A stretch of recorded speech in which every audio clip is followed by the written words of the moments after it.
Leanne Aguilera. I'm Larry Deckens. I'm Ash Crossan, and the Dream Team has assembled for the fourth and final day at New York Comic Con. And it's Family Day. We've got a lot of families here. A lot of little cosplayers going around. It's such cute little families. De jour means family. It does, actually. It was also a family affair in the ET Live suite because the parents of Riverdale stopped by, including the lovely Molly Ringwald, and she gave me the inside scoop on the season 4 premiere, which of course is going to be a tribute to the late Luke Perry. Let's see what she said.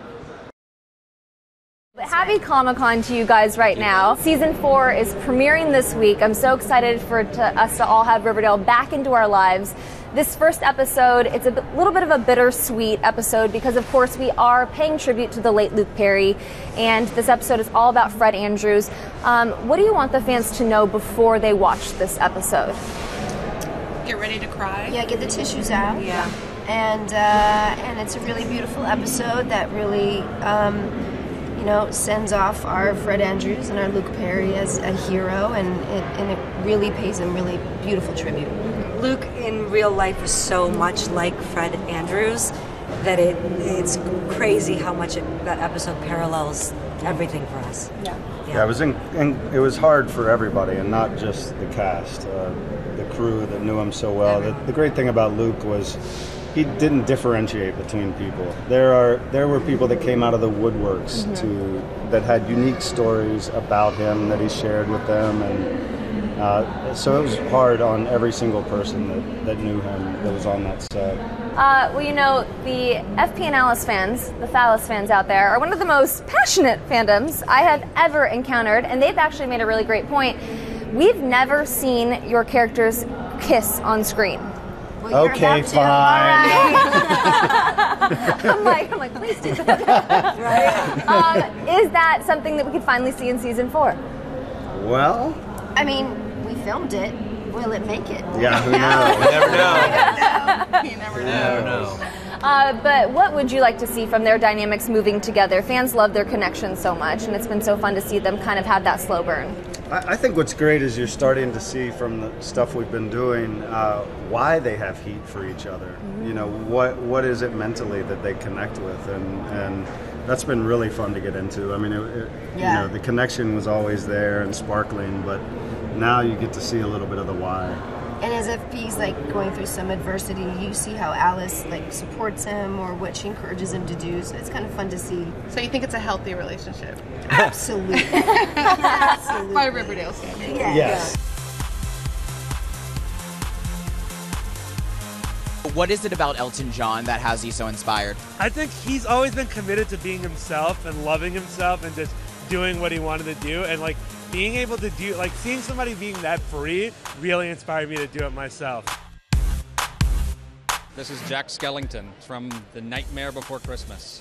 And what was your inspiration behind this look? I know Tim Burton didn't direct it, but everything about the look is just Tim Burton. So that combined with Halloween, it's the time. How long did it take you to assemble all of it?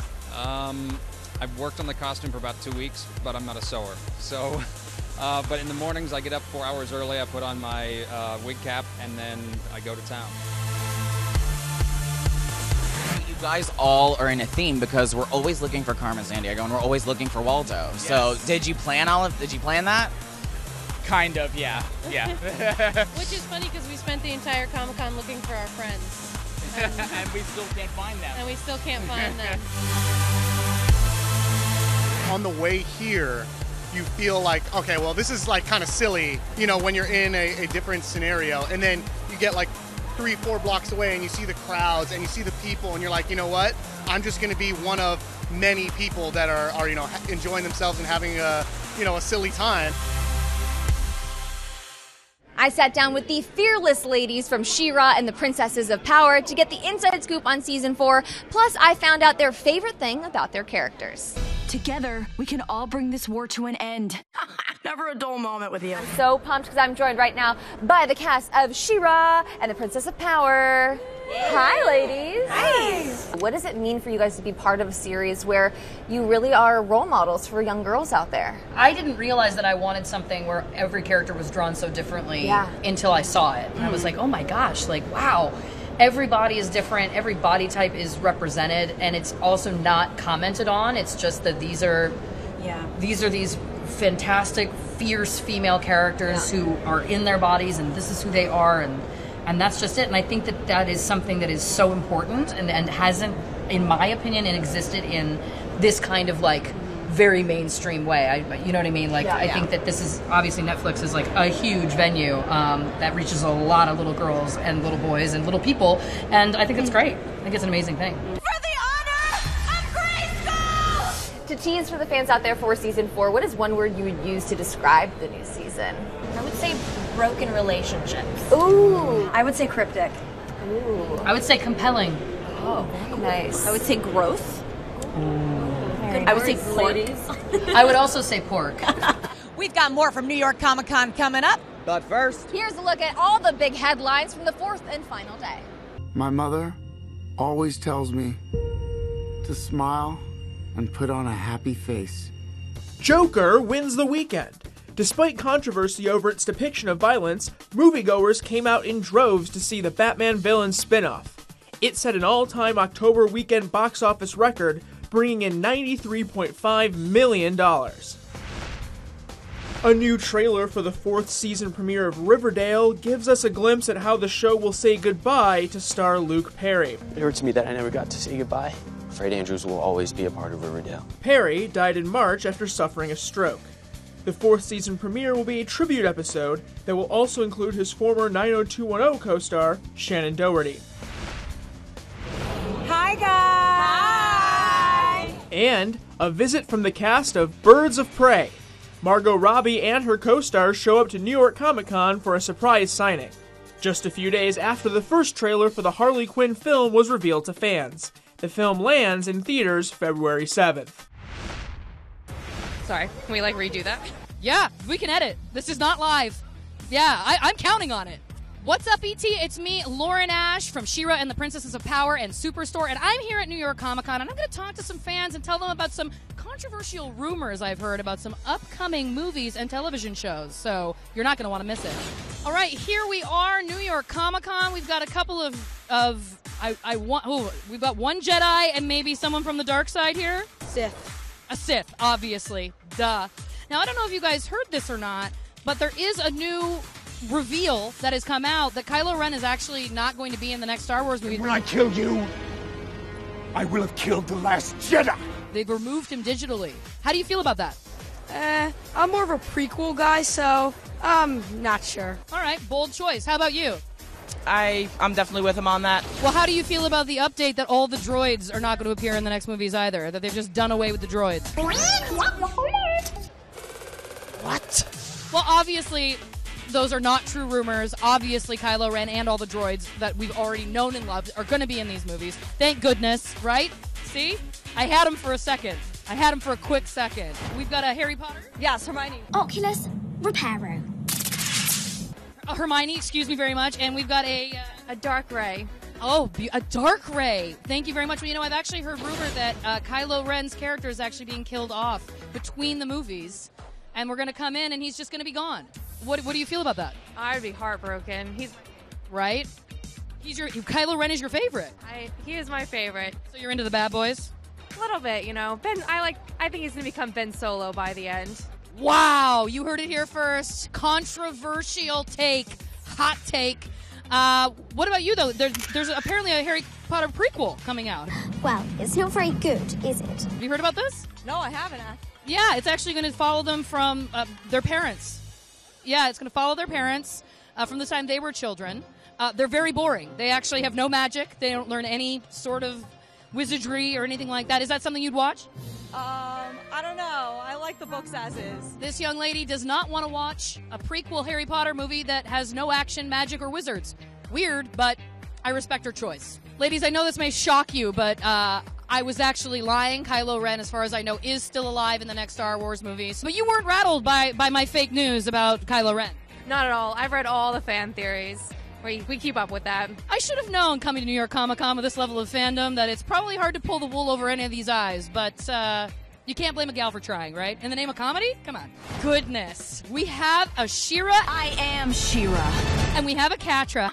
Never a dull moment with you. How are you? Good. Well, did you guys hear controversially they're actually going to remove the seasons from Netflix and replace them with a live action version? which is puppets. How would you feel about that? That'd be interesting. Right? We're going to redo. It's going to take probably 3 to 5 years to get all the footage, all the characters in their puppetry. But, I mean, the show will eventually come back, and it'll be word for word the same, but just not animated. Would you still be there for it? Yeah. Is there anything that they could do to make you not want to watch the show? Make a door straight. Could destroy everything. You wouldn't watch it then. You know what? I respect that. And obviously they're not replacing the cartoons with puppets, but I would love to see. Wouldn't you love to see a little Scorpia puppet? Me. Can you believe it? No. Oh my god, that'd be so cute. Wouldn't that be so cute? And her fawning over Catra. Yes. So cute. It'd be so cute. So cute. I think that's amazing. And what I also think is amazing is that the actress who voices Scorpio is in front of you, and you didn't feel the need to say Scorpio was one of your favorite parts of the show. I think that proves that you're a true fan and that you really love it and you love all those details. I do. I very much do. You're amazing. You guys look fabulous. Thank you so much for stopping to talk to me at Comic-Con. And you heard it here first. Shira and the Princesses of Power. Scorpia, she's there, but who cares, right? Stick with the stream. ET Live will be right back. You're a female Bruce Wayne. Awesome, hilarious, handsome. Talk to me about finding that chemistry that you and Ruby share on screen. Did you guys go out on a date? Did you wine and dine? You know what's crazy is we instantly had chemistry. I met her and it was just like, oh, hi. And it just translates on camera. Are we allowed to say that? Yes. And I didn't get the look from Celia. So, yes, yeah, that was like, yeah.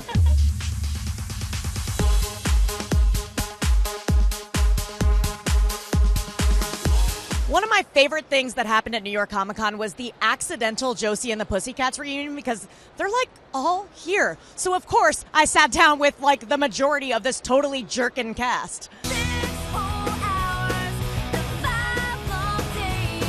Donald Faison is here. Breckenmeyer is here. Seth Green is here. Rosario Dawson is here. You're here. That's a Josie and the Pussycats reunion. For the culture, you guys have to get together and take a photo. It's only. I know. Where is everybody? I don't know.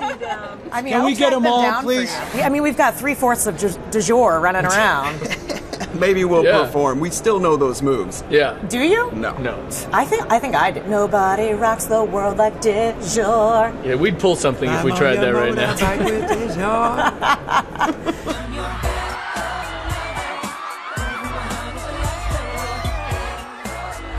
For the culture, you guys all have to take a pic together or I'm going to cry. We have to talk about the moment that played out off camera. I know. Because we did an interview with Seth Green and Breckenmeyer.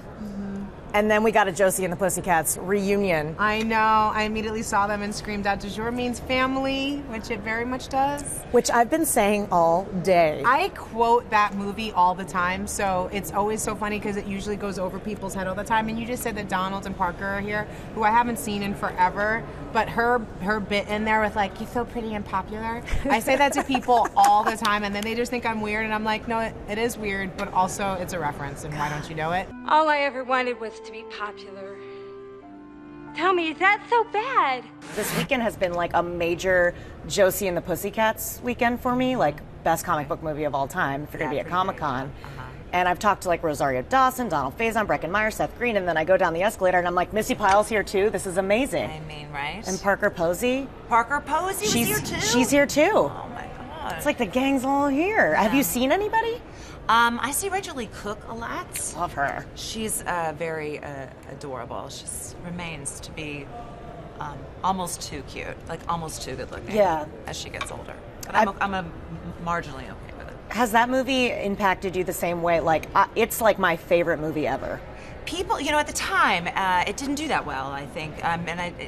There's so many ads inside the movie, and that was sort of the idea, and I think it kind of turned people were like, what are they doing? Because there's everywhere you look, there's like Target, It's so good. Things, but people now, like, I have people who were not even born when we made the movie who are just like, that is my favorite movie, it's my favorite movie, I love Josie and the Pussycats. My power move is to invite my friends over and then say, guys, we're going to play a drinking game, and then I put on Josie and the Pussycats, and we drink every time there's an ad. Yeah.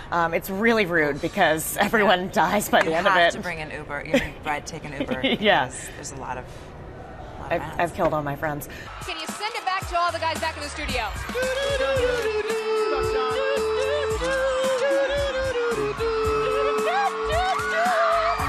You're watching ET Live. I'm Leanna Aguilera, and you know what? Out of all the superheroes here, I'm most excited for Batwoman. Now, Ruby Rose couldn't make it to this con, but I did sit down with two of her co-stars to get the inside scoop on this new season and to find out how Ruby is doing after an onset injury. With the lovely ladies of Batwoman. Yay. Hi, I'm so excited you're here. Happy Comic-Con. I'm curious to know, is this your first New York Comic-Con? It is mine. No, this is my second New York Comic-Con. Ooh, very nice. Eeny, meeny, miny, mo. Rachel, when we talk about your character, there's so much secrecy around her. I know. Every that time I'm just someone like, asks me a question, I'm like, Seriouser and curiouser. Alice is the sort of big bad of the season. She has some very specific motivations for all the mayhem that she causes in Gotham. I am only able to tell you that after the pilot. Exactly. It will be revealed. There's a big twist at the end of the pilot. Specifically to do with two characters in the show. And she has an axe to grind.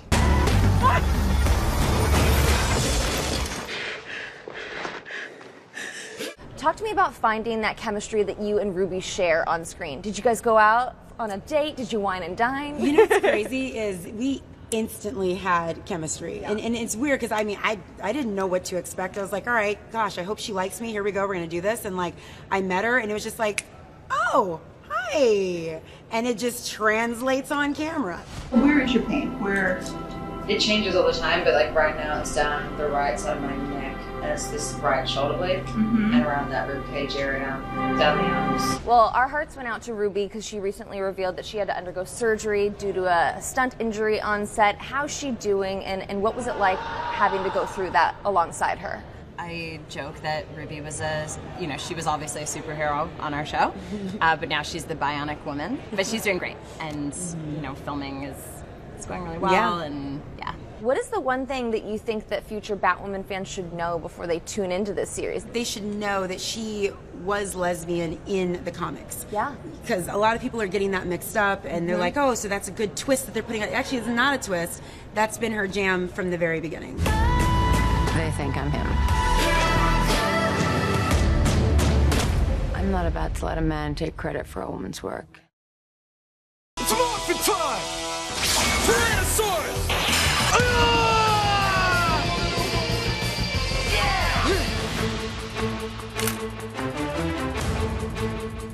Welcome back to ET Live. I'm Ash Carlson here at New York Comic Con with Austin St. John, OG Red Ranger. How you doing? I'm good, man. I'm good. I'm having a blast. Crowd is crazy. I've heard they're rebooting the Power Rangers movie. This is where we get Austin St. John back on the screen. All right, guys, let's get back to the command center. Well, they're bringing me back to the TV series next year. They are? I filmed in April in New Zealand. I didn't know this. Yeah, it was a big secret. Hasbro flew me out to SDCC, San Diego Comic-Con for June, July, whenever it was, and we did a huge announcement that I would be back early next season in Beast Morphers Season 2. It's time to send these guys flying. Let's go. Ha! Go, Power Rangers! Are you as Jason? I can only say that I am coming back, and I can't say for how long. And as they reveal more, then I can talk about more. What's the best fan interaction you've had today? Oh man, I had this little boy that came by in an electronic wheelchair, and very, very limited range of motion and ability to speak, but the smile went from ear to ear. It was a conversation right here, more than right here, and it still hits me in the feel goods. I love it. I love it. So what else you got going on? Ton. I'm working with something called the Hope Festival. You can go to thehopefestival.com. I sit on the board for the Hope Festival. We oversee 7 charities, legitimate 501c3s, Valor for Veterans, Healthier Choices for a Hungry Child, Autism Power, which is one that I'm helping to create, and a host of other great charities. He's the best. He loves his fans. I love him so much. She takes great care of me and makes me look good, and that helps immensely. Do you know what time it is? It's morphin' time. Morphin' time! Tyrannosaurus! Mighty Morphin Power Rangers! I think you also might have been having some jalapeno margaritas. No, I don't drink, Mom. I don't drink, Mom. What are you, Max? I can show you, but I need to touch you. Okay.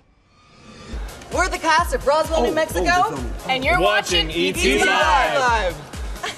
Boys, keep it together.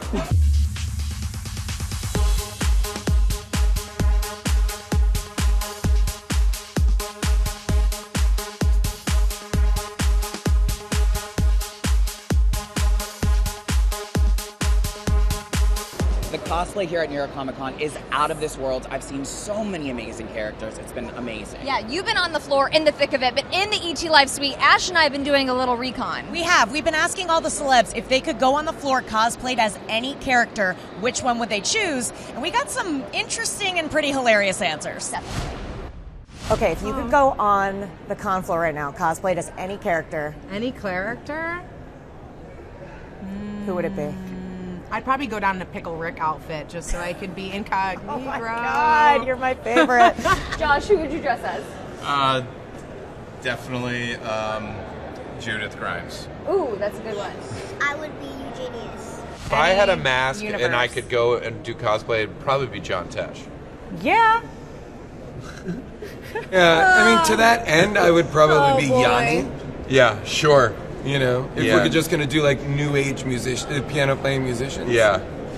Jennifer Grey from Dirty Dancing? Yeah, there you go. Nobody Denim puts- shorts and a white tee. Nobody puts White baby in a pants? corner. Yeah. Susan Storm. Love that. Susan Storm. Oh, Captain America. Easily. Yeah. Sigourney Weaver and Alien? Yeah. Yes. Is that a part? That's not the right answer, is it? No, it's good. I'm going to go with Groot. Love that. I would go as any character from Neverending Story. I think I would go. Yeah, the one that writes the snake. I always say the same answer to this question. I've said it, I mean, so far before Batwoman, but Batman.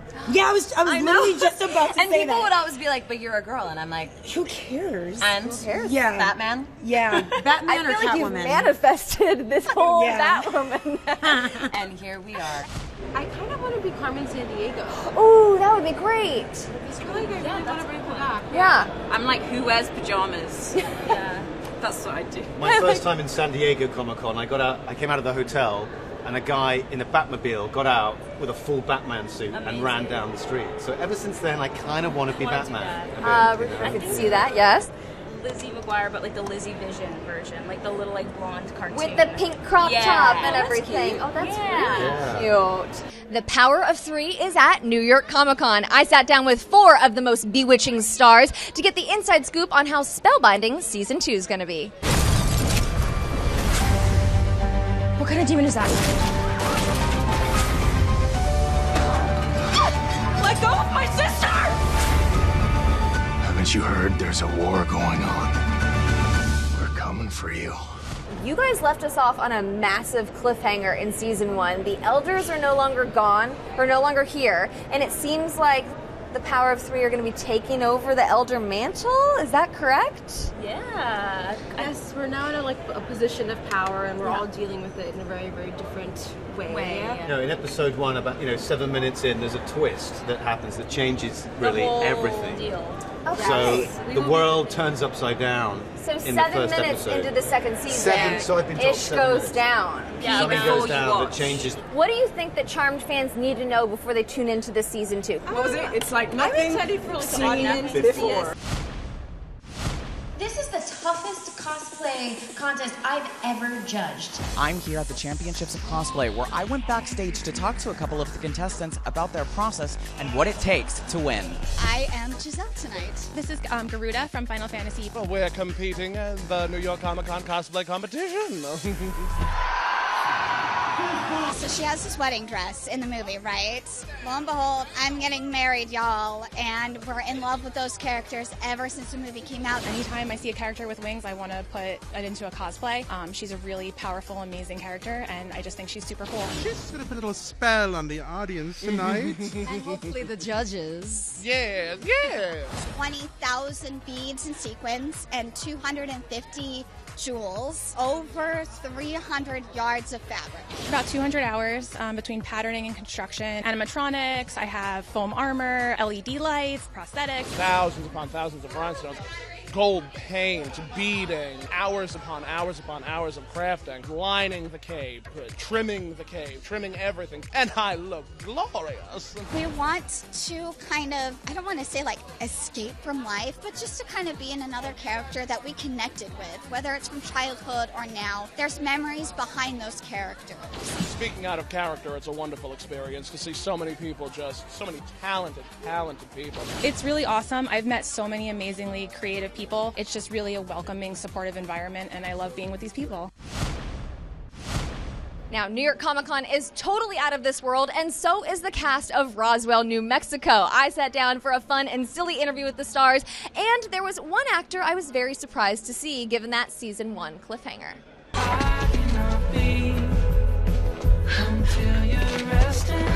Max. Hey, Max!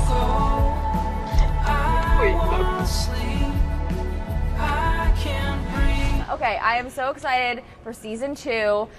And I am so excited for the question that Nathan's about to dodge. Why are you here? Okay, you're here, so it's a good sign. What are you allowed to say about Max's fate? Well, I'm dead, but dead, 100% dead. You know, we did in season 1. We did a lot of flashbacks, so I'm here just really for moral support, and you know. I'm having a crazy flashback right now. Right form. Well, while I can't really give much shipper scoop out there to all the Max and Liz fans, I do have 2 of you fellas here. Let's talk a little Malix right now. Why are you being so nice to me? People don't always have an agenda. Okay, first of all, the fans really adore the 2 guys together, and they love your chemistry. Can you talk a little bit first just about the fan reaction to season 1 and what it's been like seeing their shipper power for this couple? Yeah. Shipper power. Yeah. What do you got? In a weird way, I knew it was going to be a really successful relationship. I honestly did. I felt that chemistry, but I also just I feel like we live in a time right now where to embrace a queer relationship is just it's more common now, and I just feel like it's being celebrated in a way that makes me feel so happy, and I feel like we work so well together, you know.